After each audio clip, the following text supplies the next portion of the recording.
Saudara, dengan gagalnya Anies Baswedan yang maju di Pilkada Jakarta menyisakan pendukungnya yang cukup banyak. Apalagi di tahun 2017 yang lalu, Saudara, Anies Baswedan ini memenangkan Pilkada Jakarta dengan perolehan suara mencapai hampir 58%. Pendukung Anies inilah yang diperebutkan 3 pasangan calon. Lalu kemana dukungan pemilih Anies akan berlabuh dan seberapa besar efek Anies Baswedan di Pilkada Jakarta? Pagi ini, Saudara, kita akan membahasnya dengan sejumlah narasumber. Sudah ada di studio, diantaranya ada juru bicara Anies Baswedan, Pak Syahrin Hamid. Selamat pagi, Assalamualaikum Pak Syahrin. Pagi, waalaikumsalam warahmatullahi. Kemudian juga ada juru bicara dari tim pemenangan Pramono Rano, sudah ada Mas Aris Setiawan Yodi. Selamat pagi Mas Aris. Selamat pagi Mbak. Oke, kemudian juga ada Kepala Departemen Politik dan Perubahan Sosial Center for Strategic and International Studies CSIS, Mas Arya Fernandes. Selamat pagi Mas Arya. Selamat pagi. Ya, kemudian juga melalui sambungan Zoom ada anggota tim sukses dari Ridwan Kamil Suswono yang juga merupakan Wakil Ketua Umum Partai Amanat Nasional, ada Mas Viva Yoga Mauladi. Selamat pagi Mas Viva. Selamat pagi Mbak Rizdy, Assalamualaikum warahmatullahi wabarakatuh. Waalaikumsalam warahmatullahi wabarakatuh. Langsung saja nih, kan kita tahu ya di Pilkada Jakarta ini sebentar lagi. Kalau di Pilpres itu ada Jokowi's Effect kalau kita kemarin melihat. Tapi kalau misalkan di Pilkada Jakarta ini tampaknya ada Anies Effect. Nah, kabarnya nih Mas Anies ini akan membuat partai politik. Benarkah demikian Mas Syahrin? Ya, tentunya ini sudah disampaikan oleh Mas Anies bahwa saat ini tahapannya sedang dalam tim kajian. Jadi berarti niatan itu memang sudah ada kan? Oh iya, sudah ada. Bahwa sudah ada niat untuk membangun institusi politik. Apakah nanti itu bentuknya ormas ataukah partai politik. Yang jelas saat ini dalam fase pengkajian. Tim pengkajiannya tidak lama lagi akan diumumkan oleh Mas Anies atau oleh timnya sendiri. Oke, jadi niatan untuk membuat atau membuat partai politik Anies Baswedan ini setelah nama Anies Baswedan ini gagal melaju di Pilkada Jakarta. Tidak juga, tidak karena gagal. Tentunya gini, kita tahu bahwa Anies sudah 2017 mengikuti kontestasi politik, 2024 juga mengikuti kontestasi Pilpres. Dan yang diusung oleh Mas Anies adalah gagasan-gagasan, ada track record. Nah, ini semua kan memerlukan instrumen politik. Dan kita tahu bahwa partai politik beberapa fungsinya adalah yang pertama menjadi bagian dari edukasi politik, instrumen untuk mengedukasi rakyat. Yang kedua adalah menjadi agregasi, artikulasi, alat perjuangan aspirasi rakyat. Nah, dan juga yang ketiga adalah menjadi instrumen untuk distribusi kepemimpinan publik ataupun kepemimpinan politik. Nah, ini semua kan terinstitusionalisasi dalam partai politik. Apalagi sistem politik Indonesia sebelum dipilih oleh rakyat atau oleh warga, ada saringan threshold yang harus dilewati, yaitu partai politik. Nah, sehingga partai politik ini memang penting. Oleh karenanya bagi Mas Anies ini patut dipertimbangkan. Apakah nantinya ini menjadi institusi partai politik sebagai instrumen untuk memperjuangkan gagasan-gagasan politik Anies, ataukah misalnya cukup dengan ormas untuk menghimpun kesamaan pikir, kesamaan cita-cita perjuangan. Nah, saat ini tahapannya masih dalam tahap kajian. Jadi masih membahas antara mau membuat partai politik ataukah mau membuat ormas begitu ya. Tapi kalau banyak yang mengatakan ini sudah saatnya seorang Anies Baswedan kalau tidak mau kemudian bisa dikatakan mengikuti partai politik yang sudah ada begitu ya. Sudah saatnya untuk membuat partai politik karena masanya banyak banget. Itu artinya nama Anies Baswedan tidak akan mengendorse salah satu pasangan calon yang berlaga di Pilkada Jakarta? Ya, memang dari sisi nama, ya kita tahu bahwa kita harus akui nama Anies ya saat ini memang sudah memiliki elektoral yang sudah teruji. Dan kita tahu juga bahwa tokoh-tokoh besar bangsa ini juga selalu membangun instrumen politik melalui partai politik. Ada Amin Rais dulu membangun MARA, kemudian Partai Amanat Nasional, SBY kemudian menjadi Partai Demokrat, begitu pula Pak Surya Paloh, Nasdem Ormas kemudian menjadi Nasdem sebagai partai politik. Nah, tentunya ini adalah bagian dari instrumen alat perjuangan politik di bidang politik. Nah, terkait dengan Pilkada DKI, ya kita tahu bahwa Anies juga sudah memiliki elektoral fix yang sudah diuji pada Pilkada 2017 maupun pada Pilpres 2024. Dan kalau kita lihat survei-survei bahwa preferensi warga atau aspirasi warga yang tergambar melalui survei-survei politik memang mayoritas. Jadi pertanyaan saya sampai gitu saat ini Mas Anies belum ada niatan untuk mengendorse salah satu 3 paslon begitu? Nah, tentunya Mas Anies saat ini kan sudah menjadi sosok yang dijadikan referensi oleh warga. Kenapa? Pertama adalah sudah melewati atau memiliki rekam jejak masa tugas pada saat 2017-2022. Yang kedua, apa yang dijanjikan itu tertunaikan. Sehingga yang terbentuk adalah trust terhadap Mas Anies. Nah, trust inilah terpersonifikasi kepada Mas Anies. Nah, oleh karenanya masyarakat tentunya para pemilih Anies secara khusus pasti menunggu memang kemana kira-kira arah Mas Anies. Nah, dan sampai saat ini memang betul tidak ada ataupun belum ada. Tidak ada atau belum ada? Belum. Bukan tidak ada ya, belum. Kan tahapannya kan juga masih masa, kan penetapan caleg juga belum, penetapan calon. Penetapan calon kan kurang lebih nanti 22 September. Terus setelah itu 25 baru masuk masa kampanye. Jadi ya masih lama barang ini kan. Jadi kita ikutin aja dulu tahapan-tahapan ini sampai dengan calon ditetapkan, dan tentunya ya bahwa warga masyarakat kalau melihat bahwa apa sih sebenarnya yang membangun kepercayaan terhadap Anies. Nah, rakyat menjadi percaya, terutama rakyat kecil, karena ada banyak hal konkret yang telah dibuat oleh Anies untuk warga masyarakat miskin kota, untuk warga-warga yang lemah dengan berbagai macam program-program sosial untuk warga, itu kan banyak hal. Nah, sehingga calon mestinya sudah harus mulai mengidentifikasi apa problem-problem real warga yang terkait dengan apa yang pernah dilakukan oleh Mas Anies selama masa pengabdiannya sebagai gubernur Jakarta. Saya ke Mas Aris dulu. Mas Aris, ini kan kalau kita lihat ya, suara Anies Baswedan di Pilkada Jakarta atau di kemarin Pilkada Jakarta 2017, kemudian di Pilpres ini kan memang selalu top of mind lah, top 3 gitu ya. Nah, bagaimana kemudian pasangan Pramono Rano ini bisa meyakinkan nama Mas Anies Baswedan untuk bisa mengendorse Pramono Rano untuk bisa meningkatkan elektoral di Pilkada Jakarta, atau memang mengaplikasikan saja program-program yang sudah baik dijalankan oleh nama Anies Baswedan ke Pramono Rano? Jadi yang pertama yang perlu ditekankan bahwa pasangan Mas Pram dan Bang Dul ini pasangan yang ingin berdiri di semua golongan dan lapisan masyarakat, termasuk juga para tokoh-tokohnya, gitu kan. Jadi kita bisa paham betul bahwa di Pilpres kemarin pemilih Mas Anies di Jakarta misalnya itu sekitar 2,6 juta, dari DPT mungkin 8 juta di Jakarta, kemudian di Pilkada 2017 lebih dari 3 juta. Saya pikir itu sudah lebih dari, kalau di Pilpres itu proporsinya 30% suara, itu saya rasa memang suara yang cukup besar. Jadi memang pada prinsip utamanya bahwa pasangan Mas Pram dan Bang Dul ini juga mengajak atau merangkul semua pendukung dari paslon-paslon yang sebelumnya berlaga. Gitu. Jadi misalnya pendukung Mas Anies kami sangat welcome jika ingin bersama-sama membangun Jakarta ke depan. Tapi gimana caranya? Pak Prabowo juga kita rangkul, apalagi pendukungnya Mas Ganjar seperti di Pilpres sebelumnya. Di Pilkada 2017 pendukung Pak Ahok juga kita sangat welcome jika ingin mendukung. Pendukung Mas AHY pun juga kita sangat welcome untuk menggabung. Jadi kita tidak ingin membatas-batasi, mengkotak-kotakan, karena memang prinsip kita ini membangun Jakarta ini untuk sama-sama semuanya. Bagaimana cara merangkul? Misalnya dalam konteks pendukung Mas Anies misalnya, jelas program-program Mas Anies yang baik mulai dari Jaklingko misalnya, kemudian pembangunan JIS misalnya, juga bagaimana transportasi umum di Jakarta sudah terintegrasi, itu akan diteruskan dan lebih dimantapkan seperti itu. Dan jangan lupa satu-satunya calon, saya bukan menyatakan bahwa ini bukan kebetulan, memang waktu itu sempat bertemu di CFD, itu satu-satunya calon yang sudah bertemu Mas Anies yaitu Mas Pram dan Bang Dul.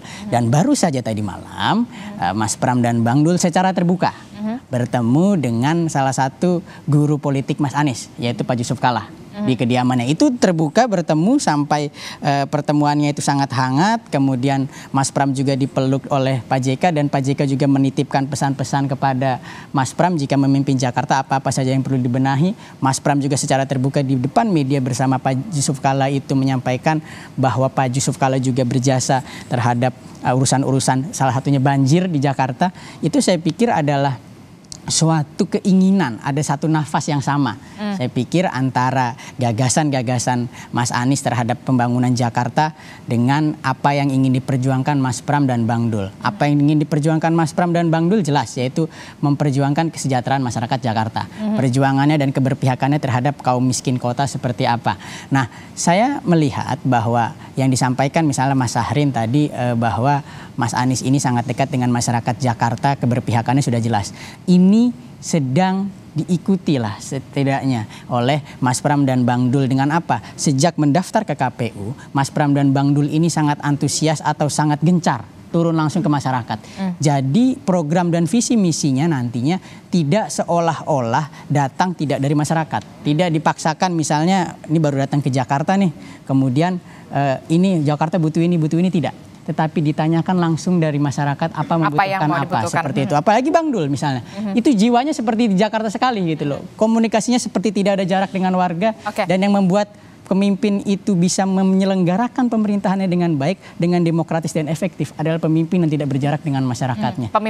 Dan Bang Dul saya rasa sangat Betawi asli ya, sudah 20 tahun beliau ibaratnya mengetahui dan memerankan gitu loh hal-hal sebagai masyarakat Betawi, apa sih kebutuhannya seperti itu.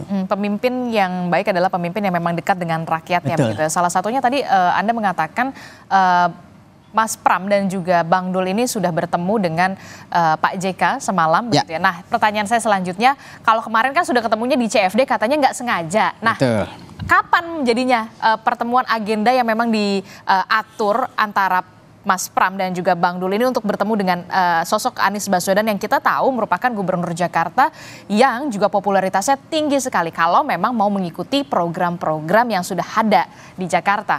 Betul, jadi Mas Pram dan Bang Dul ini juga secara saya sampaikan calon yang sejauh ini paling lengkap bertemu dengan gubernur-gubernur DKI sebelumnya. Pernah bertemu Bang Yos, pernah juga bertemu Bang Foke, juga bertemu dengan Ahok, malah diantar oleh Pak Ahok saat mendaftar ke KPU dan juga pernah bertemu dengan Mas Anies secara tidak langsung. Tetapi pertemuan-pertemuan yang sifatnya nanti lebih formal, lebih mungkin serius, saya yakin tadi Bang Sahrin juga mengatakan masih panjang waktu sebelum pemilihan. Dan saya meyakini agenda itu akan terjadi. Karena Mas Pram juga sampaikan sudah minta kesediaan Mas Anies untuk bertemu. Saya pikir memang semangatnya Mas Pram ini sangat luar biasa ya. Semangat yang ingin merangkul semua pihak. Karena Jakarta ini Jakarta adalah kota yang sangat majemuk. Jakarta ini tidak bisa diselesaikan permasalahannya oleh satu pihak dan pihak-pihak tertentu saja. Melainkan semua. Semakin banyak orang yang mendukung, semakin banyak permasalahan Jakarta ini akan dipikirkan oleh bersama. Dan insya Allah jika nanti Mas Pram dan Bang Dul terpilih, pembangunan di Jakarta ini semakin maksimal. Apalagi dengan pembangunan, dengan pengalaman Mas Pram yang selama ini malang melintang di dunia pemerintahan, dengan koneksi-koneksi beliau, dengan para tokoh-tokoh politik nasional membuat sekat-sekat komunikasi itu seolah tidak ada. Seperti itu, Mbak. Oke, jadi kita akan tunggu apakah benar akan terjadi pertemuan antara Pramono dan juga Dul dengan Mas Anies begitu ya, kalau memang benar-benar mau mengaplikasikan ketika nanti Mas Pram dan juga Bung Rano ini benar-benar akan memimpin Jakarta, program-program yang baik di Jakarta yang sebelumnya sudah dilakukan oleh Mas Anies. Saya ke Mas Viva. Mas Viva, kalau Mas Pram dan juga Bung Rano ini katanya mau bertemu dengan Mas Anies begitu ya, supaya bisa lebih intens lagi komunikasinya. Nah, kalau pasangan RK Suswono seperti apa untuk bisa menggait suara pemilih dari Anies Baswedan untuk bisa meyakinkan para pendukung Anies Baswedan inilah RK Suswono loh? Iya, Mas Anies di Jakarta punya basis sosial, punya basis massa, kita akui. Dan seberapa kekuatan basis massa itu dari seluruh pasangan calon juga berharap agar Mas Anies mendukung pasangan calon. Bagi kami, pendukung Kang Emil dan Pak Suswono, Mas Anies itu bukan orang lain lagi. Jadi sama Mas Sahril juga sudah kawan, sudah sering telepon. dan ada jejak sejarah perjuangan yang namanya Nasdem, PKS, PKB, itu kan juga masuk pendukung Ridwan Kamil Suswono. Jadi tidak usah berpikir panjang, kami berharap juga Mas Anies juga bisa mendukung Ridwan Kamil dan Suswono gitu, karena punya ikatan ideologis, punya ikatan sejarah gitu. Jadi bagian itu menjadi hal yang penting bagi kami dalam proses untuk pemenangan Pilkada Jakarta yang pertama.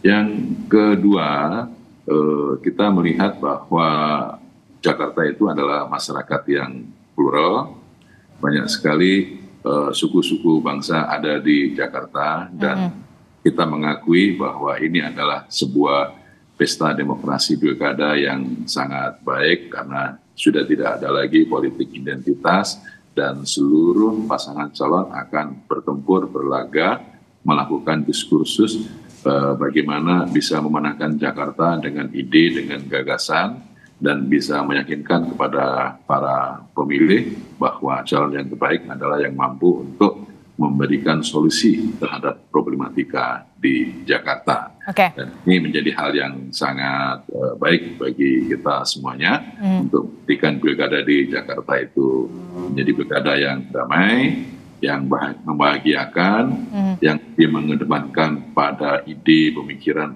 untuk memberikan solusi yang terbaik bagi problematika di Jakarta. Kalau hal-hal yang menyangkut soal politik, ya saya rasa Mas Syahril dengan kita itu dekat gitu. Tapi begini, kalau misalkan pasangan Pramono Rano ini kan sudah jelas secara terang-terangan mengatakan akan melanjutkan program-program yang baik dari gubernur terdahulu, salah satunya adalah nama Anies Baswedan, untuk dilanjutkan kembali programnya. Tadi sudah disebutkan sama Mas Aris, salah satunya adalah Jaklingko, kemudian juga ada apalagi Mas? Pembangunan JIS yang kita Pembangunan JIS begitu. Nah, inti untuk salah satunya adalah bisa dikatakan berputar otak untuk bagaimana menggait suara pemilih Anies untuk bisa meyakinkan ya kalau memang Pramono Rano. Kalau RK Suswono apakah juga akan mengikuti jejak-jejak program-program yang baik dari Anies Baswedan untuk RK Suswono supaya menggait pemilih suara Anies Baswedan ini bisa berlabuh ke RK Suswono, Mas Viva? Ya sudah pasti hal-hal program-program yang baik akan kita lanjutkan, kemudian kalau ada kekurangan akan kita perbaiki. Seperti tagline, melanjutkan dan menyempurnakan. Jadi itu juga berlaku buat pilkada di Jakarta, karena sesuatu yang baik yang memberikan manfaat buat masyarakat itu harus diteruskan dalam rangka apa? Untuk peningkatan kesejahteraan, kemakmuran, memberikan pelayanan publik sosial yang bagus. Kemudian kalau kemudian ada beberapa kekurangan, ya kita perbaiki bersama-sama dengan seluruh masyarakat, dengan seluruh anggota dewan, dengan seluruh stakeholder yang terlibat dalam rangka pembangunan di Jakarta agar Jakarta bisa lebih baik, lebih maju. Jadi program untuk itu terus akan kita lanjutkan dan kita sempurnakan. Akan disempurnakan oleh pasangan RK Suswono jika memang nanti akan terpilih. Tapi begini, apakah ada niatan atau rencana untuk bertemu dengan Anies Baswedan begitu pasangan RK Suswono? Kalau Kang Emil, Ridwan Kamil ya beberapa kali ketemu dengan Mas Anies, ya, baik yang terpublikasi maupun tidak terpublikasi. Jadi pertemuan itu ya menurut kami sesuatu yang baik untuk menyambung silaturahmi, tetapi yang lebih penting dari itu adalah adanya ikatan historis, adanya ikatan perjuangan yang sama antara Mas Anies dengan koalisi pendukung Ridwan Kamil dan Suswono, dan itu menjadi hal yang sangat penting agar para pendukung Mas Anies kita akan minta untuk bisa bergabung dengan Ridwan Kamil dan Suswono dalam rangka untuk melanjutkan pembangunan Jakarta, program-program yang sudah dirintis oleh Mas Anies yang baik akan kita lanjutkan, dan kalau ada kekurangan kita perbaiki secara bersama-sama. Oke, sebenarnya nafasnya sama begitu ya. Apa yang sudah baik program di Mas Anies sebelumnya ini akan disempurnakan lagi, kemudian diikuti lagi Mas Syahrin. Itu artinya saya bisa mengatakan memang benar-benar berpengaruh, sebegitu berpengaruhnya sosok Anies Baswedan termasuk juga program-programnya, tentu saja gagasannya. Nah, yang kemudian menjadi pertanyaan saya Mas Arya selanjutnya adalah seberapa besarkah faktor Anies atau Anies Effect? Kalau di Pilpres kemarin ada Jokowi's Effect. Kalau di sekarang benarkah di Pilkada Jakarta ada Anies Effect, Mas Arya Fernandes? Baik, Pilkada Jakarta kali ini saya kira agak berbeda dibandingkan sebelumnya ya. Kita lihat sejak 2017 salah satu pilkada yang paling kompetitif itu Pilkada Jakarta. Karena selain menganut run of election, di mana kandidat yang menang sebagai dan ditetapkan sebagai gubernur itu harus mendapatkan suara di atas 50%, tetapi sekarang Pilkada Jakarta menurut saya tidak lagi semenarik sebelumnya. Ya. Kenapa begitu? Kenapa begitu? Pertama, calonnya nggak kompetitif. Ya. Calonnya tidak kompetitif? Calonnya nggak kompetitif. Ya. Kalau kita lihat misalnya di pilkada-pilkada itu sejak awal di Pilkada DKI 2017, 2007, 2012, 2012 ya, 2007 mohon maaf, 2012 dan 2017 itu proses pencalonannya itu sangat kompetitif ya. Partai-partai itu dalam proses pencalonan itu benar-benar melihat suara publik ya. Sekarang kalau kita lihat justru tidak melihat suara publik. Ya, justru sekarang kandidat yang mendapatkan suara tertinggi berdasarkan hasil survei, baik Pak Anies maupun Pak Ahok justru tidak mendapatkan tiket ya. Sekarang menurut saya Pilkada DKI mungkin ya daya tariknya tidak sebesar pilkada-pilkada sebelumnya. Apalagi sekarang justru yang menarik bagi orang dibahas itu tidak kontestannya, tapi Pak Aniesnya. Ya. Orang tidak bahas Pak RK, orang tidak bahas Pak Pram, tapi orang justru bahas seberapa besar faktor Anies Baswedan di Pilkada Jakarta. Nah, saya kira ini catatan ke depannya, karena mungkin dalam kondisi seperti ini, efeknya mungkin pertama mungkin partisipasi akan turun. Orang akan partisipasi mungkin akan turun dibandingkan pilkada-pilkada sebelumnya ya. Kita tentu tidak mudah ya bagi pendukung Anies Baswedan yang jumlahnya besar ya. 2017 Pak Anies di putaran pertama dapat 39%. Di putaran kedua dapat 57%. Di Pilpres mendapatkan 41%. Jadi kalau kita ambil rata-ratanya basis pemilih Pak Anies itu di angka 45%. Nah artinya tentu ini basis yang besar. Dan saya kira salah satu kontributor yang akan mempengaruhi siapa yang akan menang pilkada mendatang, tentu saya kira adalah Pak Anies Baswedan menurut saya. Ya. Yang kedua yang ingin saya katakan juga, PDI Perjuangan saya kira juga punya tantangan besar untuk di pilkada DKI. Kita melihat misalnya di Pileg DPRD Provinsi, PDI Perjuangan kehilangan banyak kursi, ya, dari 25 kursi turun sekarang hilang 10, sekarang hanya sekitar 15 kursi. Dan PDIP tengah berada di kepungan banyak partai. Di Jakarta dikepung Kim Plus, di Jawa Tengah dikepung Kim Plus, di Medan juga di Sumatera Utara juga dikepung Kim Plus. Di wilayah strategis memang dikepung oleh Kim Plus. Tapi kemudian yang menjadi pertanyaan saya adalah begini, seberapa besarkah kemudian faktor Anies ini akan mempengaruhi pilkada? Karena kan sebelumnya kita tahu ada dugaan gerakan anak abah dalam tanda kutip untuk mencoblos 3 pasangan calon. Lalu kemana sebenarnya suara dari pendukung Anies Baswedan ini akan melabuhkan pilihan mereka? Ke Pramono Rano kah, ke RK Susono kah, atau Dharma Pungrekon, ataukah memang kemudian benar ada gerakan 3 coblos atau 3 coblos 3 paslon? Inilah yang kemudian menjadi pertanyaan saya. Tapi jangan dijawab dulu Mas Arya, tetaplah bersama kami di Sapa Indonesia Pagi. Usai jeda kita kembali.